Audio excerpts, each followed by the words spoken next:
For the suspect.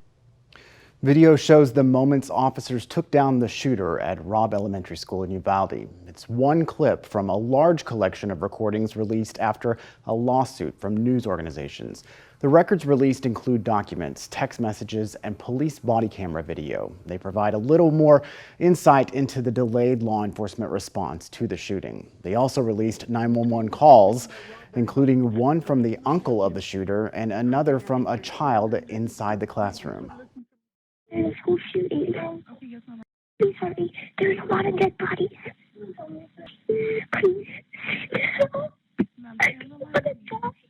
One of my teachers are dead.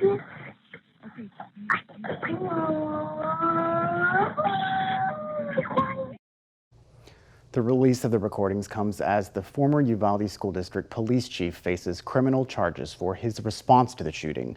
Pete Arredondo pleaded not guilty to 10 counts tied to the failed response. Joining us now for Insight is State Senator Roland Gutierrez. Welcome. Thank you for being with us. Thank you, Josh. Thank you. Your district includes Uvalde, and you've been in touch with families affected by the shooting. What are you hearing from them after the release of these videos?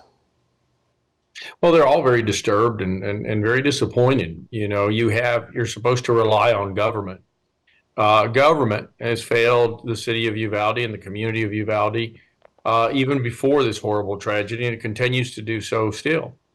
You have a district attorney who has failed to do an adequate investigation in this case. We're starting to see these new videos leak out that haven't even come to her desk, so who knows what kind of smoking gun there may or may not be in those videos. But, you know, they've had so many questions. Why not indict Ryan Kendall, the state Texas Ranger that walked around seemingly taking orders from someone on the phone, doing nothing? Why not indict Mariano Vargas, the chief of police, who got the call that there was children inside of that building, and stood around and did nothing, walked around dazed and confused after he heard that. It seems to me that we've got a prosecutor that, yes, certainly has picked out 2 people to go after, but so many other cops can also be indicted, and that yet has not happened.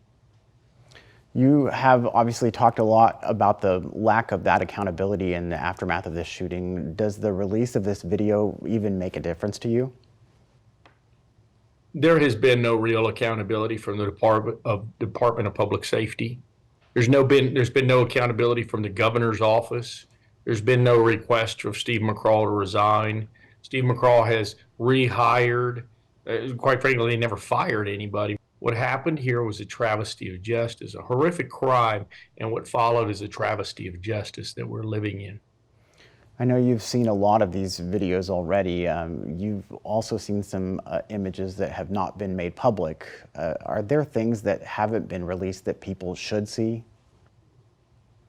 Well, I don't know if they should see them or not. There are also images I can't take out of my mind. A little girl with her face just shot off entirely, and I don't think that the public truly understands the damage that this kind of weapon does. It fires 3 times the speed of my 9mm. When it hits the body, this bullet creates this incredible damage and devastation. The images that I've seen, I'll never unsee. We have to do something in this space because the loose Republican gun laws that we have are killing our children throughout this nation. We've got to do something, and we've got to think really thoughtfully about it. We have to get rid of our passions about the love for this weapon and understand that we are killing our children. You know, in that vein, we're just months away from the next legislative session, and families are still looking for answers. Is there anything happening right now at the Capitol to push for accountability?